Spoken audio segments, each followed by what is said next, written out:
예, 안녕하십니까. 방금 소개받은 킨스 해체기실 정혜용입니다.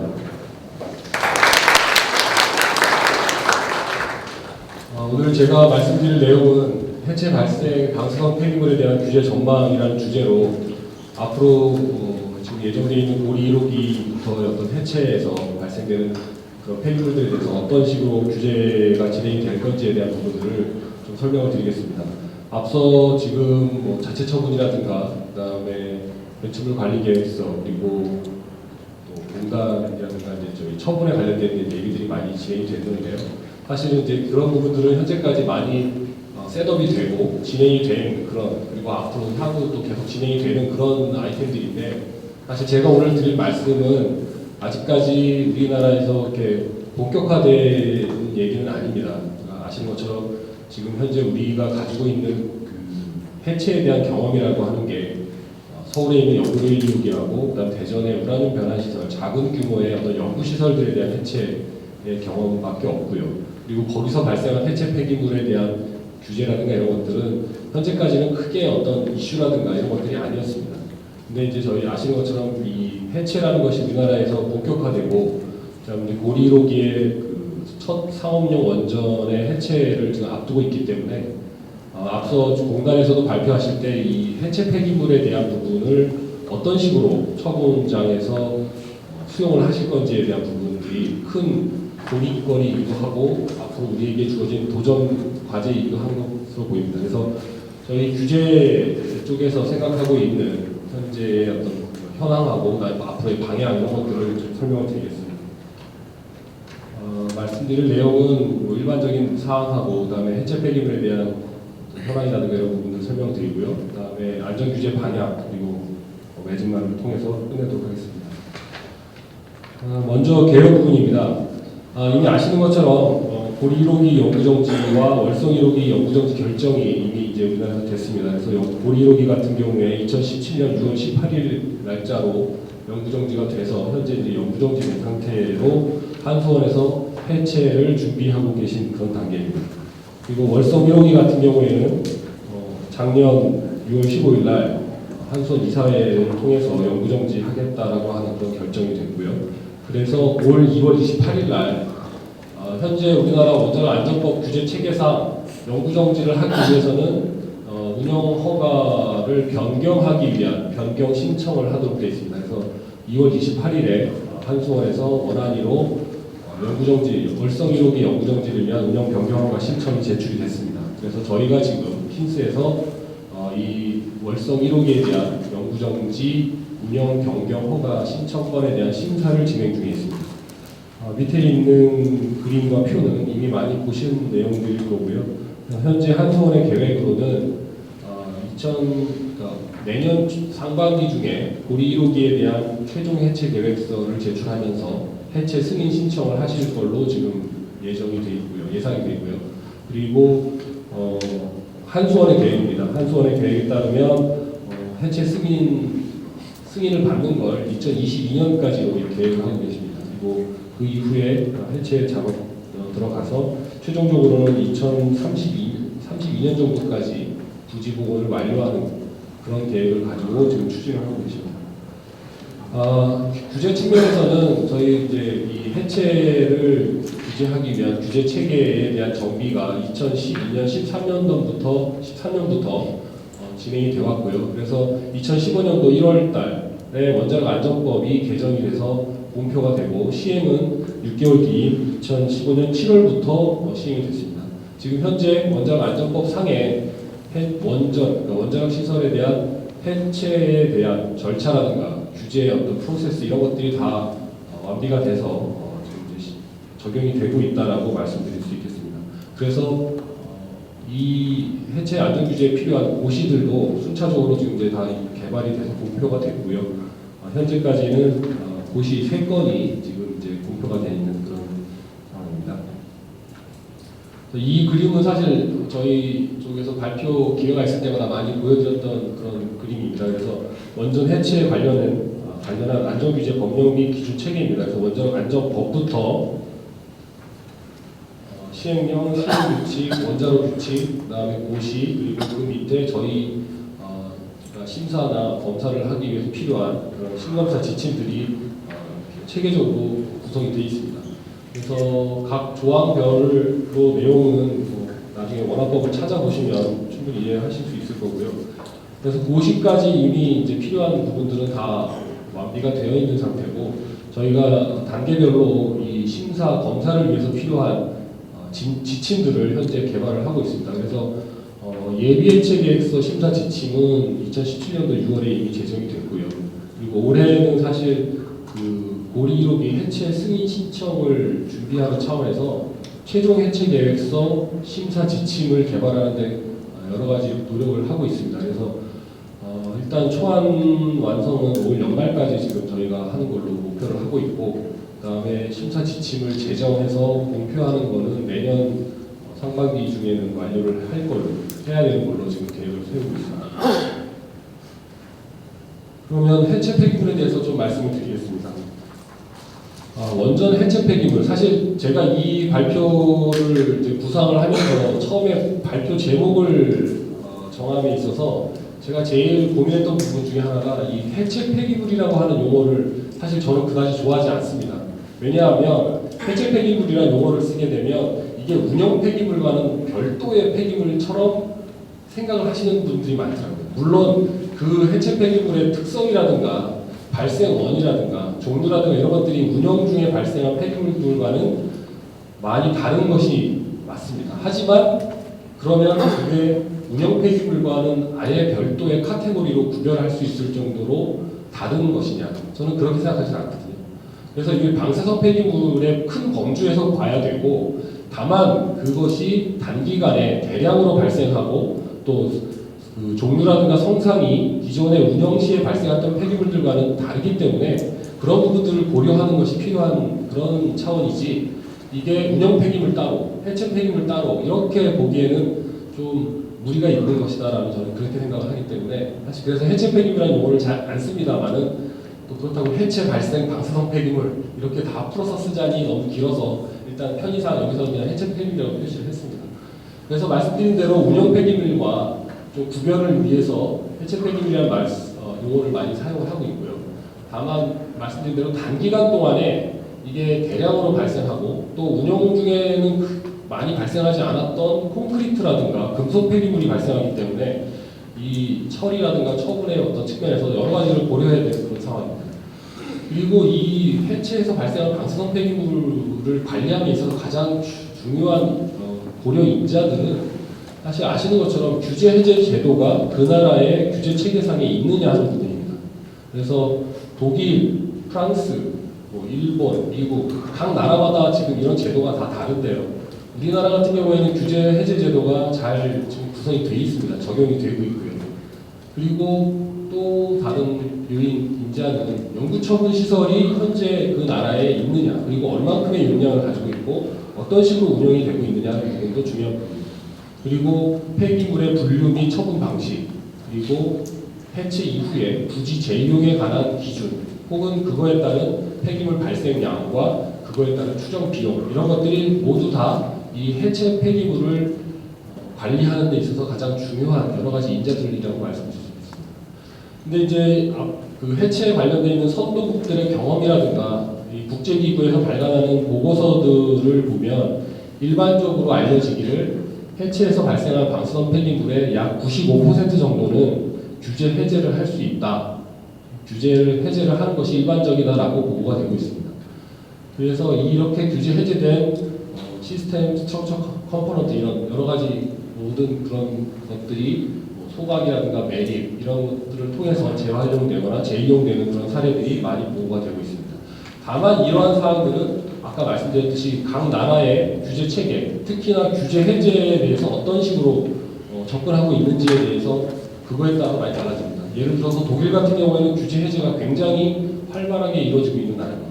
근데 그거의 면을 따져보면 결국은 독일은 이 중저준위 폐기물에 대한 상업 처분 시설이 잘 돼 있지 않기 때문에 해체를 하면서 발생한 극저준위나 저준위 폐기물을 규제 해제를 하지 않고서는 관리할 수가 없거든요. 그래서 그런 형태를 가는 거고, 반대로 프랑스 같은 경우에는 규제 해제 제도가 없습니다. 한수원이나 이런 쪽에서 우리나라 규제 해제가 너무 타이트하다, 자체 처분이 타이트하다 이런 말씀 많이 하시는데 프랑스를 보시면 아마 그런 말씀 못 하실 거예요. 프랑스는 규제 해제 제도가 없습니다. 근데 반대로 프랑스는 안드라에서 국저준위 매립형 처분장을 운영하고 있습니다. 근데 그 매립형 처분장이 사실 이제 프랑스도 해체라는 이런 부분들이 계속 많이 진행이 되고 있기 때문에 계속 용량이 부족한 상태라 그 국저준위 그 처분장을 계속 용량을 확충하고 있는 그런 단계입니다. 이렇게 각 나라의 처분 시설의 어떤 그런 상황과 그다음에 규제 체계 이런 것을 통해서 해체 폐기물의 관리라는 것이 굉장히 많이 달라진다라고 말씀드릴 수 있습니다. 그래서 밑에 테이블은 IAEA 그 TR 보고서에 나와 있는 일반적으로 해체를 했을 경우에 방사선 폐기물이 발생하는 양을 제시를 한 겁니다.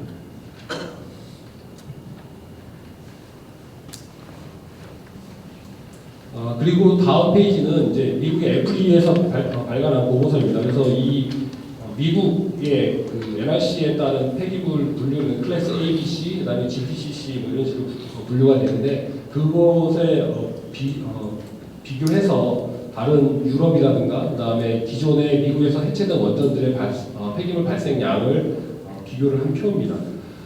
앞서 말씀드렸듯이 이런 그 규제 해제 제도에 따라서 굉장히 그 발생하는 폐기물의 양이 굉장히 많이 왔다 갔다 합니다. 그래서 이 부분은 호기당 몇 드럼, 호기당 몇 톤이라고 딱 정량적으로 말씀드리기가 어렵고 EU 같은 경우에는 이제 규제 해제가 많이 좀 활발하게 진행되기 때문에 발생 폐기물을 산정함에 있어서 좀 적은 양으로 보고가 되고 있고요. 반대로 이 이제 미국 같은 경우에는 규제 해제 제도가 굉장히 타이트합니다. 거의 없다고 보시면 됩니다. 그래서 그 부분 그런 규제 상황이기 때문에 발생되는 양이 많고 특히 이 메인 양기 같은 경우에는 해체 과정 중에 원자로공을 하부 토양에서 오염이 좀 발견돼가지고 또 토양 폐기물이 많이 발생한 그런 경험이 있어서 저렇게 10만 톤 이상 발생한 걸로 지금 돼요. 그래서 뭐 계속 반복된 말씀입니다만 유럽과 미국 이런 선도국들에서도 규제 제도, 즉 규제 자체 처분, 규제 해제 운영이라는 이런 것에 따라서 폐기물 발생량 차이가 굉장히 크다라는 말씀을 드리고요. 특히나 미국 같은 경우에는 자체 처분 제도가 거의 없기 때문에 지금 그리고 거기는 또 처분 비용이 굉장히 싸지 않습니까? 그래서 웬만하면 다 그냥 방사선 폐기물로 처분을 합니다. 그래서 또 발생 양 측면에서 굉장히 많은 걸로 보고가 되는 그런 경향을 보이고요. 독일 같은 경우에는 말씀드린 대로 굉장히 많은 활발하게 자체 처분 제도를 운영을 하고 있습니다. 그래서 방사선 폐기물로 처분하는 그런 양이 되게 적게 보고가 되는 편이고요. 반대로 프랑스는 자체 처분 제도가 없기 때문에 이 해체에서 발생한 전체 폐기물 발생량이 굉장히 많은 걸로 이렇게 보고가 됩니다. 그래서 이렇게 각 선도국들의 어떤 사례라든가 경험을 보면 이 각 나라별로 굉장히 그 상황이 다르다라는 말씀을 드리겠고요. 그러면 우리나라의 이 해체 발생 폐기물에 대한 어떤 안전 규제는 어떤 식으로 지금 현재 구성이 되어 있고 앞으로 어떻게 갈 것인지에 대해서 좀 말씀을 드리겠습니다. 먼저 지금 그 해체 관련해서 우리 안전규제 체계상에 제일 먼저 해체에 관련된 사항들이 검토가 되는 부분이 원자로 시설의 건설 단계, 그다음에 운영 단계에서 제출하는 예비 해체 계획서 상에서부터 이제 검토가 되기 시작합니다. 그래서 건설 단계, 운영 단계에서 제출하는 예비 해체 계획서에는 그 원자로 기술 기준 규칙에 따라서 요 다음과 같은 사항들이 포함이 되어야 됩니다. 그래서 원자로 시설의 건설 개시 전에 해체 시 적용할 이러이러한 사항들에 대해서 대략적인 계획을 수립하고 이 내용들이 포함되어야 되는데 이 그 계획 중에 하나가 방사성 폐기물의 처리, 저장, 처분 방법에 대한 부분을 제시하는 겁니다. 물론 건설 단계, 운영 단계이기 때문에 아직 해체는 굉장히 먼 미래의 일입니다. 40년 내지 60년 그 발전소 수명 기간 이후의 일이기 때문에 구체적인 사항을 다 계획할 수는 없겠지만 그렇다 하더라도 이 건설 단계, 운영 단계부터 추후에 발생할 해체 발생 폐기물에 대해서 어떤 식으로 관리하실 건지에 대한 대략적인 기본 계획이라든가 이런 부분을 수립하셔야 된다는 그런 취지입니다. 그리고 이제 운영이 끝나고 영구정지를 하고 나서 해체를 승인 신청하시게 되는데 그 승인 신청하실 때는 최종 해체 계획서를 제출하게 됩니다. 그래서 그 최종 해체 계획서에는 좀 더 자세하고 상세한 내용의 폐기물 관리 계획이 포함되어야 됩니다. 그래서 원자로 규칙 제85조의 15를 보면 해체 폐기물 등의 관리이고요. 그래서 여기에 보면 이 해체할 때 방사능 폐기물과 사용 해결료를 안전하게 관리하기 위해 다음과 같은 사항들을 조치를 취해야 된다는 이 내용들이 최종 해체 계획서에 실려야 된다는 얘기입니다. 그래서 종합 관리 계획을 수립해야 되고요. 그다음에 환경 배출을 최소화해야 되고 이 종합 관리 계획에는 그 방패물과 사용해결료 관리에 대한 절차라든가 그다음에 배출에 따른 영향 평가의 절차 이런 부분들이 상세하게 수록이 되어야 됩니다. 그리고 지금까지는 그래서 지금 우리 예비 해체 계획서와 최종 해체 계획서의 그 필요한 부분들을 설명을 드렸고요. 지금 저희가 좀 고민하고 있고 고려하고 있는 해체 발생 방사능 폐기물에 대한 향후 규제 방향, 관리 방안 이런 부분에 대해서 좀 상세하게 말씀드리겠습니다. 제일 먼저 말씀드릴 사항은 좀 전에 말씀드린 최종 해체 계획서, 즉 해체 승인을 받기 위해서 제출돼야 되는 최종 해체 계획서에 이 방패물 관리에 대한 계획이 구체적으로 상세화해서 제출되어야 된다는 그런 말씀을 드리고 싶습니다. 그래서 현재 제시가 되어 있는 규제 기술 기준이라든가 고시 그리고 심사 지침에 부합하도록 해체 발생 방패물에 대한 관리 계획을 수립하시고 그래서 이 계획에는 방패물 발생, 분류, 처리, 저장, 운반, 처분 여러 가지 일련의 모든 프로세스들이 다 담길 수 있도록 전 과정에 대한 상세한 내용이 담겨야 된다는 그런 필요성이 있겠습니다. 그래서 저희가 그런 방향을 지금 이제 말씀을 드리고요. 그 다음에 이 해체 발생 방사성 폐기물에 대한 발생량 예측 평가도 굉장히 중요한 부분을 하나입니다. 그래서 지금 철거 대상의 개통, 기기, 설비라든가 그 다음에 보건 대상의 부지에 대한 방사선학적인 특성 평가, 즉 우리가 보통 레디올로지컬 캐릭터라이제이션이라고 하는 해체 시작하기 전에 해야 되는 그 부분에 대해서 그게 굉장히 면밀하게 잘 이루어져야 되고요. 거기서부터 그것을 기반으로 해서 해체 발생 폐기물에 대한 예측이라든가 그 다음에 추후에 부지 보건이라든가 이런 부분에 대해서도 기본 베이스가 되는 부분이기 때문에 이런 부분들에 대한 예측 평가가 굉장히 잘 이루어져야 된다는 부분을 말씀드리고 싶습니다. 그리고 지금 한수원에서 고려를 하고 계신데 그 부지 내에 해체 발생 폐기물을 처리하기 위한 별도의 시설들을 지금 계획을 하고 계신 걸로 알고 있습니다. 그래서 그 계획하고 계신 시설에 대한 구체적인 계획과 그다음에 이게 인허가 측면에서 기존의 원자력 안전법 20조에 따른 운영 허가의 부속 시설로 볼 것인지 아니면 63조의 방패물 관리 시설로 별도의 시설로 볼 것인지에 따라서 굉장히 인허가 절차라든가 관련 문서라든가 이런 것이 달라지기 때문에 이런 부분들에 대해서는 저희 규제기관과 구체적으로 좀 얘기가 필요하고요. 아직까지 사실 한수원 내부적으로도 좀 구체화가 좀 덜 된 것 같은 느낌이더라고요. 그래서 이런 부분들은 저희 규제 쪽에서도 지금 굉장히 큰 관심을 가지고 신경을 쓰고 있다는 말씀드리겠습니다. 그리고 좀 더 구체적으로 방사성 폐기물과 자치처분 대상 폐기물, 우리 이제 규제 해제 그런 폐기물에 대한 관리 방안 측면에서 좀 설명을 드리겠습니다. 앞서 제일 첫 번째 발표 시간에도 자체 처분에 대한 부분을 말씀을 해주셨는데 사실 이제 운영 단계에서의 자체 처분과 해체 단계에서의 자체 처분에 대해서는 조금 이제 저희들 고민이 좀 필요한 부분이 있습니다. 다음 페이지에 말씀드립니다. 먼저 방사능 폐기물에 대한 부분에 말씀을 드리면 일단 방사능 우리 원화법상의 그 분류 체계는 잘 아실 겁니다. 그래서 극저준위부터 저준위, 중준위, 고준위 이렇게 분류하게 되는 방사능 폐기물의 준위별 분류와 그거에 따른 처분 방안 이 부분이 굉장히 중요한 부분이고요. 그래서 아까 공단에서도 말씀을 하셨지만 발생자인 한수원과 처분 운영자인 환경공단이 이 양 기관사에 굉장히 긴밀한 협조가 필요할 것으로 보입니다. 그래서 기존의 200m, 320m 드럼을 가지고 처분하는 방식 외에 해체에서 발생한 여러 가지 그 벌크 형태의 폐기물들에 대해서도 좀 더 효과적으로 처분할 수 있는 방안들이 고민이 되어야 될 것 같고요. 한수원도 이미 그거에 대한 부분들을 연구를 하고 계신 걸 알고 있습니다. 그래서 이 한수원과 공단이 굉장히 그런 부분에 대해서 고민을 같이 협의를 많이 해주셔야 되고 사실 저희 안전규제 측면에서도 아까 처분규제실에서도 발표를 하셨습니다만 폐쇄후 안전성 평가 플러스 그 다음에 인수기준에 대한 부분 그리고 폐기물 특성 분석, 핵종 규명이라든가 이런 여러 것들이 다 같이 맞물려서 돌아가기 때문에 이 규제기관, 그다음에 공단, 한수원 이 세 개 기관이 긴밀한 협조가 필요할 것, 협의가 필요할 것으로 생각이 됩니다. 그리고 또 한 가지 이제 또 이슈 중에 하나는 그 대형 금속 폐기물에 대한 처리 방안입니다.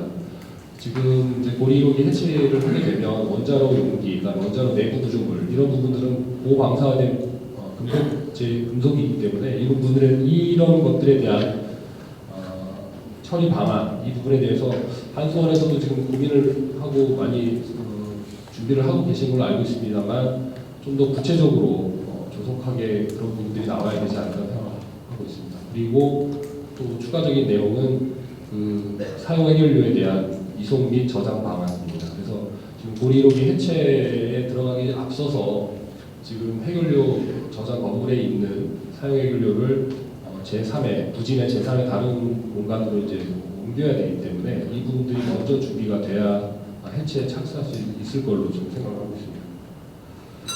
그리고 자체처분 대상 폐기물에 대한 부분입니다. 이 부분은 사실 우리 자체처분 제도가 이미 잘 준비가 돼 있고 적용이 되고 이행이 되고 있습니다만 기존의 어떤 그런 규제 해제 방식 외에 대량의 금속이라든가 콘크리트에 대한 재활용, 재이용에 대한 그런 준비가 좀 필요할 걸로 보입니다. 그래서 외국의 사례라든가 이런 부분 그리고 국내의 어떤 그 방패물 관리에 대한 상황, 이런 프랙티스 이런 부분들을 좀 검토를 하셔서 어떤 우리 자체적인 어떤 이런 방안을 한손에서 좀 고민을 하셔야 될 것 같고요.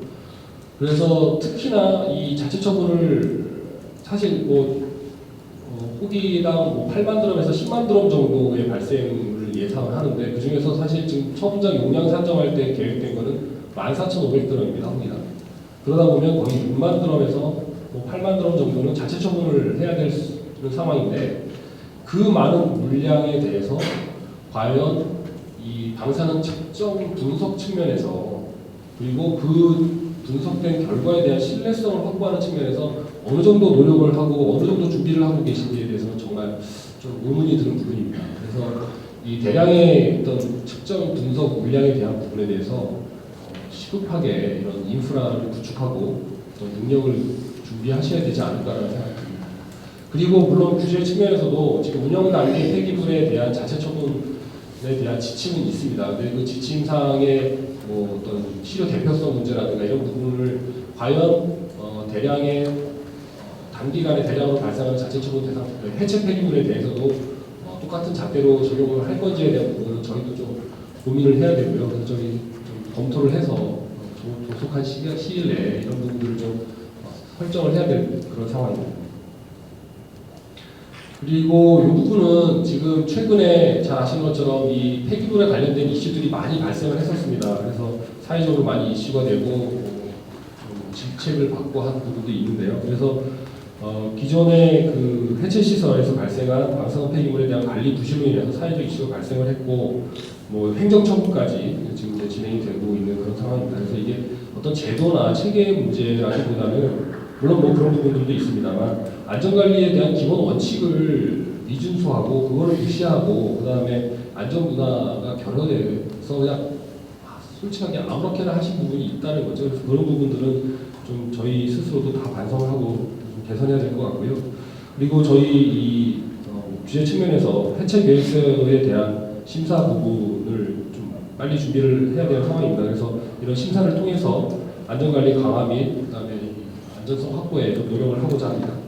시간 관계상 좀 빨리 넘어가겠습니다. 그리고 검사 부분에 있어서도 지금 해체 상황 보고를 6개월마다 하시게 돼 있는데 이 부분을 좀 더 이 폐기물에 대한 부분들을 좀 더 상세하게 보고할 수 있도록 저희가 유도를 하고 있고요. 그다음에 해체 상황 확인 점검, 즉 검사입니다. 해체 검사 부분에 있어서 폐기물에 대한 부분을 저희가 좀 더 인력과 시간을 많이 투입해서 검사를 지금 하고 있고, 그다음에 필요하다면 이 해체 6개월마다 하는 해체 상황 보고에 따른 검사 외에 비정기적인 그 폐기물에 대한 부분에 대해서 비정기적인 그런 해체 검사를 추가적으로 시행하는 방안도 지금 검토를 하고 있습니다. 물론 고시상으로 이 비정기적인 검사를 할 수 있는 근거가 마련이 되어 있기 때문에 충분히 이제 저희 검사를 하는데 큰 문제는 없고요. 다만 이제 그 원안이 하고 저희 쪽에서 좀 나중에 어떤 해체 상황이라든가 이런 것들을 봐서 중요한 포인트에 확인이 필요하다는 부분은 저희가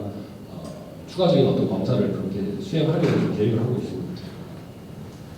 예, 뭐 제가 지금까지 어떤 규제 방향이라든가 저희가 검토하고 있는 사항들에 대해서 설명을 드렸고 마지막으로 매진말을 통해서 끝내고자 합니다.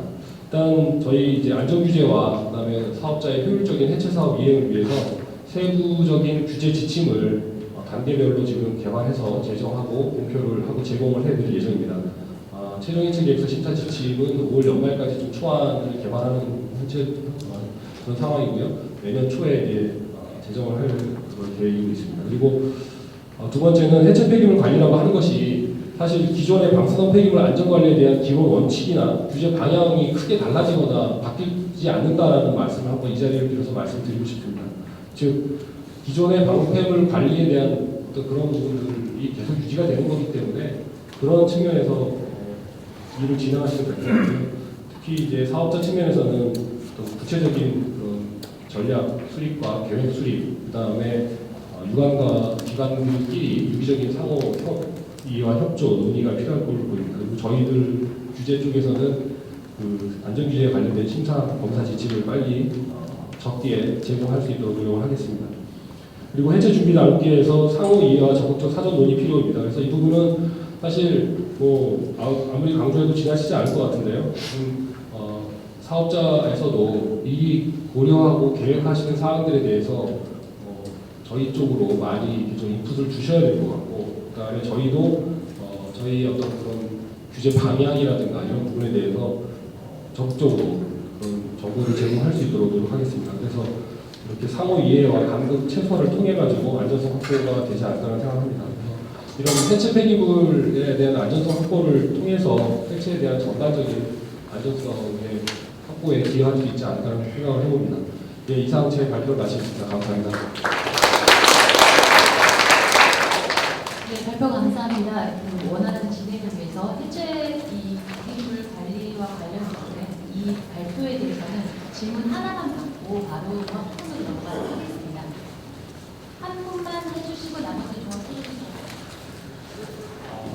안전병원의 박승국입니다. 발표 감사드립니다.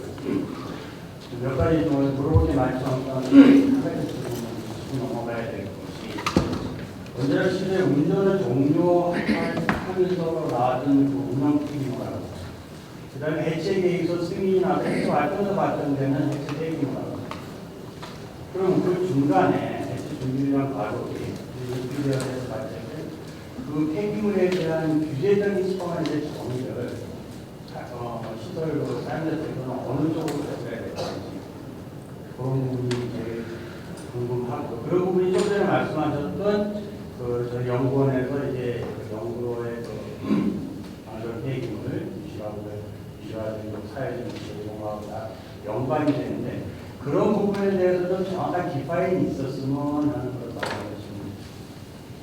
그 제가 질의를 정확하게 이해를 한 건지 모르겠는데요.